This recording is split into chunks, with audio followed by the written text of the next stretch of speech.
I'm going to tell you something the world doesn't want you to know. I'm going to reveal to you the invisible system by which millions of men and women are enslaved every single day.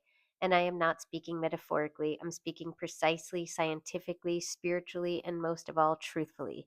There is a force in this world, a sinister intelligence that works ceaselessly to steal your thoughts, capture your emotions, weaken your will, and ultimately destroy the life you could have lived.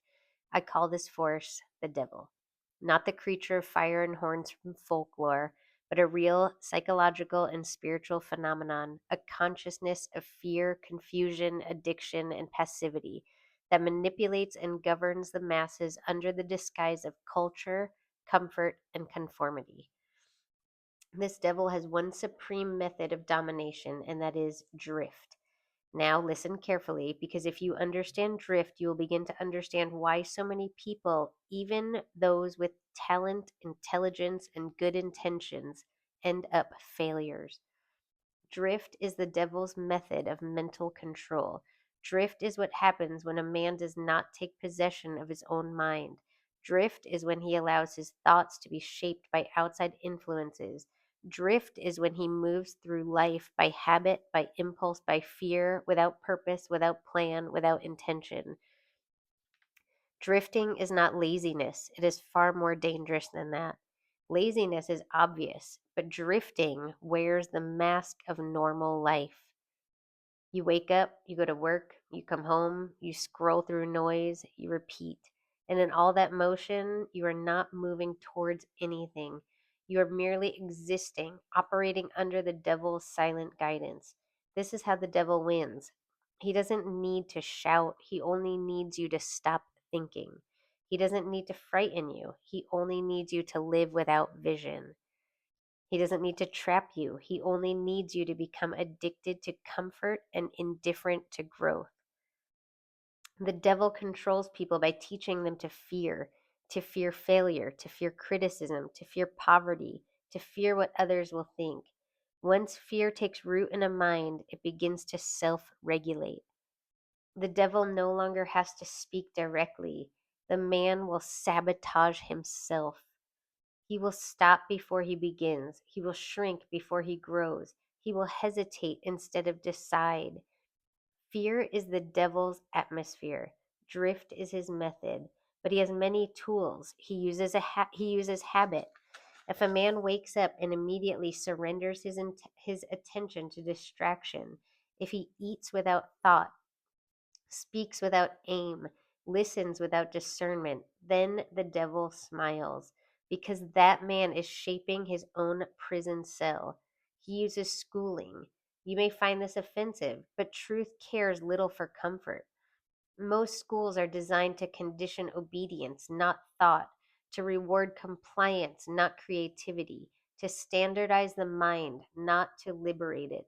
A child with curiosity is often labeled disruptive. A student who questions the system is considered a problem. And so, from the very beginning, the devil trains men and women to trade their individuality for approval. He uses religion. Yes, even the systems meant to connect man to truth can be twisted. When faith becomes fear based dogma, when it is used to guilt and shame, when it teaches men that suffering is holiness and thinking is rebellion, then the devil walks proudly in sacred halls. He uses media, constant noise, opinions without substance, scandals, division, trivialities, endless waves of fear, conflict, and desire. Why? Because a distracted mind is a drifting mind. A man who is addicted to stimulation cannot hear the still small voice of his own conscience. And most cleverly he uses pleasure. You think this is strange, but the devil loves to make people comfortable. Because once a man is addicted to comfort, he will avoid growth. He will resist discipline. He will label ambition as arrogance. He will trade destiny for dopamine. A generation trained to chase comfort will never challenge their rulers. This is how the devil works, not with pitchforks and flames, but with habits, influences, and cultural norms that sedate, confuse, and lull the mind into a passive state. And once the mind becomes passive, it is no longer yours. I have interviewed this force directly. I have extracted its methods, its tactics, its admissions, and I've documented it for the 1 in 10,000 who is ready to hear. The devil told me clearly, I control the majority of people simply because they refuse to think for themselves. Most people live in reaction. They wait for permission. They follow the crowd. They fear standing alone. They fear judgment more than failure. They obey without question, not out of virtue, but out of conditioning. And so the devil does not have to chase these people.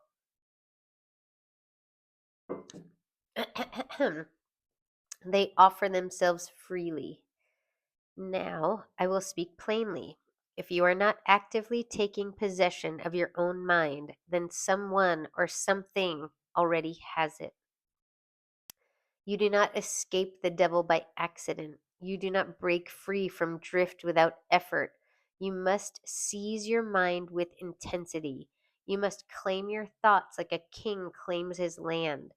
You must decide with finality that you will no longer be ruled by fear, by trends, by conditioning, or by weakness. The beginning of freedom is definiteness of purpose. This is the first antidote to drift. If you do not know where you're going, you are already drifting. The devil loves indecision. Wow. The man who wakes up each day with no mission, no goal, no burning desire, he is easy prey. But the man who with but the man with a definite major purpose, he cannot be owned. He rises with fire, he moves with direction. He evaluates his choices based on alignment with his purpose. And because of this, he becomes self-possessed. You must choose that purpose for yourself, not what others say is respectable, not what society says is safe. You must dig deep and ask, what do I truly want? What do I feel called to create? What do I wish to become? And when you find it, claim it, own it, write it, obsess over it, let it become the center of your mental world. Then you must apply self discipline, because without discipline, even the best ideas dissolve into regret. Discipline is what separates the thinkers from the doer. The drifter waits to feel ready. The disciplined man moves despite how he feels. He acts when others hesitate. He builds while others scroll. He develops habits that align with his purpose. And here's the truth the devil does not want you to know. Every act of discipline is an act of spiritual warfare. Every time you say no to distraction, yes to your higher self, yes to your goals, you are fighting back against the invisible forces of drift. You must also cultivate faith, not blind faith, but directed faith, a belief in yourself, in your vision, in your creator, and in the laws that govern the universe. Because when you believe that you were created with intention and endowed with creative power, you stopped seeing yourself as a victim. You stopped obeying fear. You begin to act with divine confidence. The devil cannot possess a mind filled with faith. He flees from purpose. He trembles at discipline. He cannot stand in the presence of belief. And yet he waits patiently for most people to forget, to compromise, and to surrender their will for convenience. But you who are listening, you have been warned, and with warning comes responsibility. You must now examine your life with brutal honesty. Where are you drifting? Where have you surrendered your mind? What habits have you allowed to become gateways for control? Who in your circle is speaking the devil's language of fear and limitations? You must cleanse your mind like a temple, purge the influences, redefine your standards, take possession of your attention. Your mind is the only territory the devil truly wants, because once he has that, he doesn't need anything else. But the reverse is also true. Once you own your mind, you cannot be owned by anyone or anything. You become free. And freedom, once tasted, makes drift unbearable. You cannot begin to free yourself from the devil's influence until you understand one core fact. The mind is either directed or dominated. There's no middle ground. You either use it or it will be used. And the devil knows this. That is why he has spent generations teaching men and women not how to think, but how to obey, how to fall in line, how to stay afraid. He conditioned you to worship safety over freedom, to chase comfort over conviction, to value opinion over truth. He has worked through every institution, schooling, religion, government, media to subtly erase the courage of independent thought. And what has it produced? An army of people who look alive on the outside but are dead within. People who wear masks of routine but live as prisoners of fear. People who laugh, who work, who socialize but never take one bold step toward who they could become. This is not accidental. This is drift perfected. The devil's brilliance lies in this. He convinces people to call slavery freedom.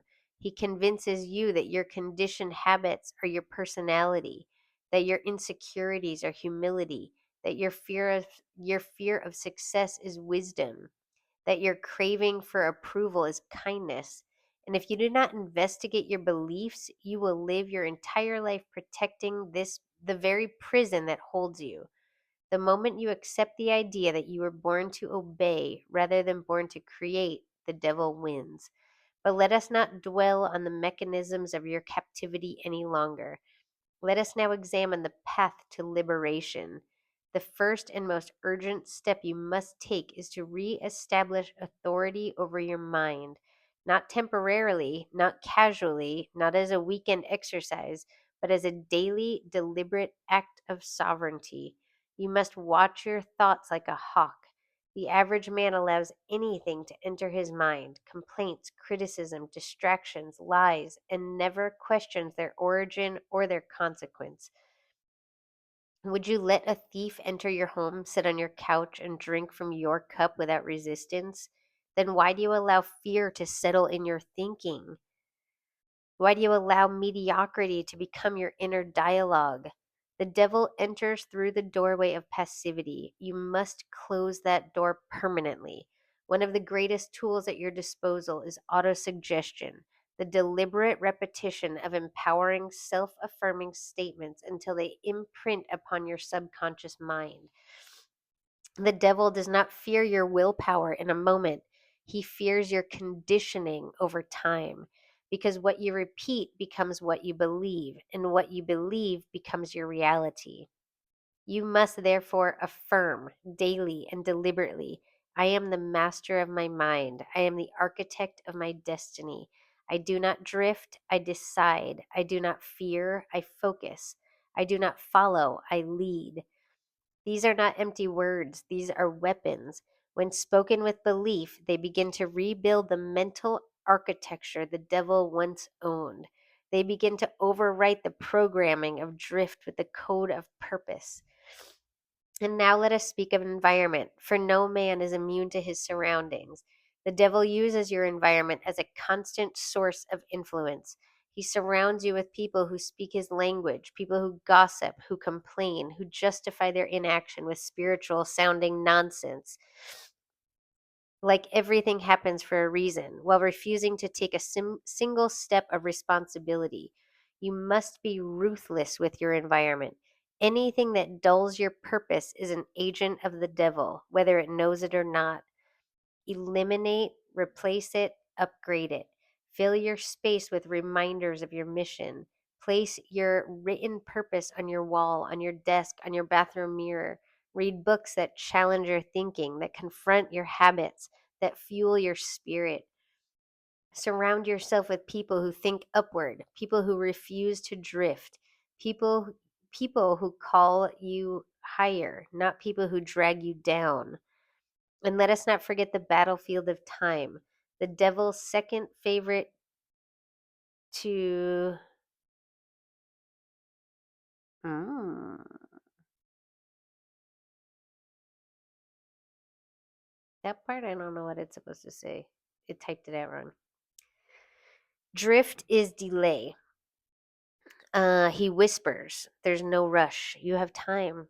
Just rest a little longer." And he knows every day you postpone your mission, you weaken your belief that it matters. Action is your liberation. Not tomorrow, now. The moment you act on your purpose, you sever the chains of passivity. The moment you pick up the pen, make the call, set the goal, show up, speak boldly, devil loses control because he cannot possess a moving target. He can only haunt the man standing still. If you control how much If you understand how much of your destiny is shaped in small moments, the moment you choose to rise early or sleep in, to read truth or consume noise, to act boldly or delay once again, you would never drift again. The devil is not defeated in one grand gesture. He is defeated daily through discipline. This is why you must build rituals, habits that align with your higher self. Wake up with gratitude. Feed your mind before your body. Create before you consume. Reflect before you react. These are not empty routines, these are acts of rebellion.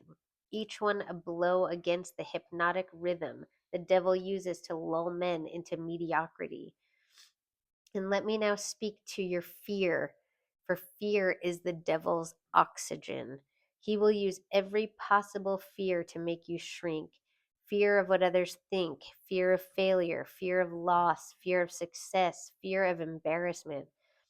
But hear me now. Your fear is not a warning, it is a compass. Whatever you fear most, that is where your freedom lives. The devil told me himself he not only controls those who allow fear to govern their decisions, but the moment you begin to act in spite of fear, the illusion begins to crack. Fear fades when faced. Action kills it. Courage is not the absence of fear. Courage is a movement. Courage is movement despite fear. And every act of courage weakens the devil's grip.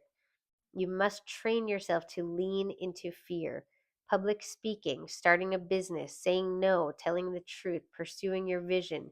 These are not terrifying, they are tests. And you pass them with action. And now I will tell you something few men ever understand.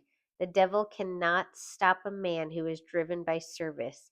If your mission is only to uplift others, to speak truth, to build something eternal, to shine light into dark places, then your power multiplies beyond measure. The devil fears the man whose ambition is rooted in service, because such a man cannot be bought. He cannot be manipulated. He cannot be distracted.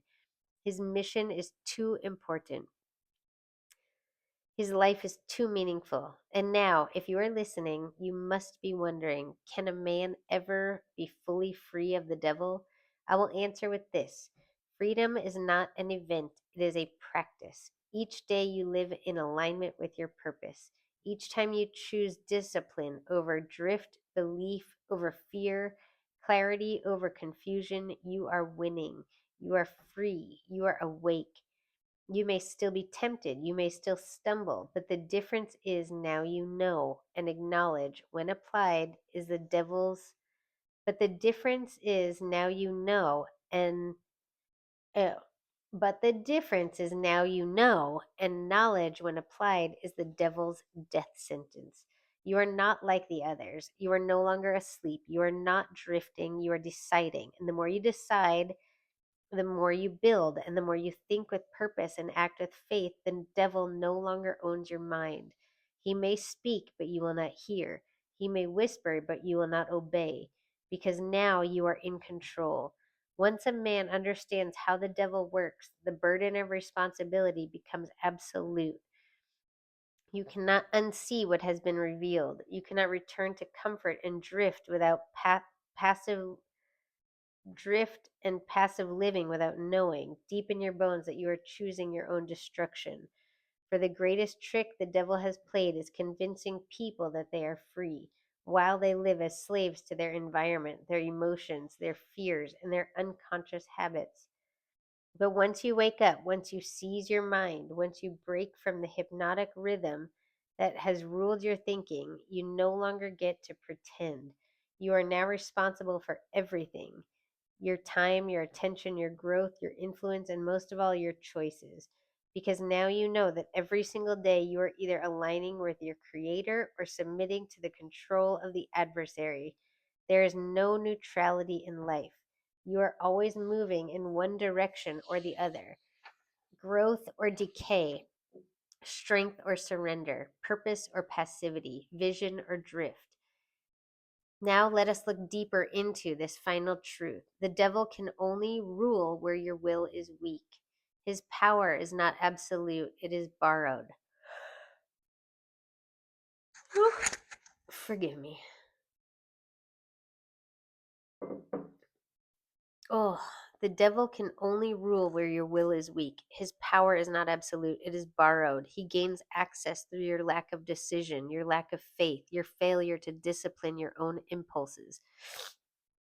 If you wish to defeat the devil's influence for good, you must become a master of your will. You do this by refusing to negotiate with weakness. You must become a master. You no longer ask, do I feel like it? You no longer wait for motivation. You no longer explain your inaction. You do the thing that must be done, regardless of comfort, regardless of fear, regardless of mood. This is willpower in action. And willpower is not born, it is built. Every time you follow through on your word, your will grows. Every time you deny temptation, your will strengthens. Every time you choose discipline over indulgence, your will sharpens into a blade that the devil cannot dull. Excuse me. Did this one. Excuse me. Get down. He's naughty. Okay. If you wish to defeat the devil's influence for good, you must become a master of your will. You do this by refusing to negotiate with weakness. You no longer ask, do I feel like it? You no longer wait for motivation. You no longer explain your inaction. You do the thing that must be done, regardless of comfort, regardless of fear, regardless of mood. This is willpower in action. And willpower is not born, it is built. Every time you follow through on your word, your will grows. Every time you deny temptation, your will strengthens. Every time you choose discipline over indulgence, your will sharpens into a blade that the devil cannot dull. But you must train it every single day. For if you stop even briefly, the hypnotic rhythm begins to creep back in. Now let us speak of the company you keep, for this may be the single greatest influence on your mind aside from your own thoughts. The devil works through people, through their attitudes, through their fear, through their weakness, through their small mindedness. And if you spend your time with people who drift, you will begin to drift with them, not by force, but by osmosis. Be honest now. Who do you spend time with? Do they challenge your excuses or validate them? Do they fan the flames of your purpose or smother them with sarcasm and apathy? Do they build or do they belittle? You must choose your associations like you choose your thoughts deliberately. Cut the ones who weaken you, elevate the ones who call you higher. And if no one around you matches your vision, then walk alone until you find them. Better solitude and truth than company and drift. And now let us look at how the devil thrives in the modern world through endless distraction. The devices in your hands, the noise in your ears, the image on your screens, they are designed not to educate you, but to capture you. Every app, every alert, every flashing headline is a net, and once your attention is gone, your mind is no longer yours. You must train your mind to focus again. You must reclaim the power of deep, undistracted thought. This is where your ideas live. This is where your purpose refines. This is where your vision expands. Block time to think, to write, to read, to plan. These are sacred acts in a world that no longer values them. The devil cannot enter a focused mind. You must protect your focus like a treasure, because that's what it is. Let me also remind you of this: you are the gatekeeper of your inner world. The devil may knock, but you decide who enters. He may tempt, but you choose how to respond. He may distract, but you determine your focus. And every choice either strengthens or weakens your gate. So you must become a man of standards. What thoughts do you allow? What emotions do you entertain? What influences do you consume? What habits do you repeat? What vision do you pursue? A man with high standards is a fortress, and the devil has no tools for such a fortress. He is powerless against a man who guards his mind, sharpens his will, disciplines his body, and directs his energy toward a purpose bigger than himself. This leads us to one of the final, most powerful laws, the law of service. The devil cannot defeat the man who lives for something greater than himself. When your mission is to serve, to inspire, to uplift, to lead, to build, to impact, the devil's grip weakens, because now your actions are no longer rooted in ego, in vanity, in status. They are rooted in truth. You cannot drift when your cause is clear. You cannot be manipulated when your values are strong. You cannot be silenced when your voice belongs to a greater mission. That is why the devil fears leaders, real leaders, those who live with integrity, who build with conviction, who speak with clarity, and serve with humility, because such men become immune to drift. Their thoughts are too focused, their faith is too solid, their habits are too refined, their environment is too intentional, their life is too aligned. Now, let me give you the final weapon, the one the devil hates most: gratitude. It may seem simple, but it is not weak. Gratitude is a shield. When practiced daily, it rewires your brain, it strengthens your spirit, it kills fear, it destroys envy, it silences doubt. The man who lives in gratitude cannot drift. He cannot be controlled because he is grounded in abundance. He sees opportunity everywhere. He acts not from lack, but from strength. Every morning, remind yourself, I have been given another day to win, another day to build, another day to live awake, aware, and on purpose. Thank you. Thank your creator. Thank your mind. Thank your challenges, for they are shaping you. Thank your past, for it has taught you. Thank your enemies, for they have sharpened your will. Gratitude is not softness, it is power. It puts you in control. Now let's return to where we began. The devil controls most people's minds, but not because he is strong, but because they are unaware, because they drift, because they obey without question, because they live without purpose and fear without reason. But not you, not anymore. You now know how he works, you now see the game, and you now hold the tools.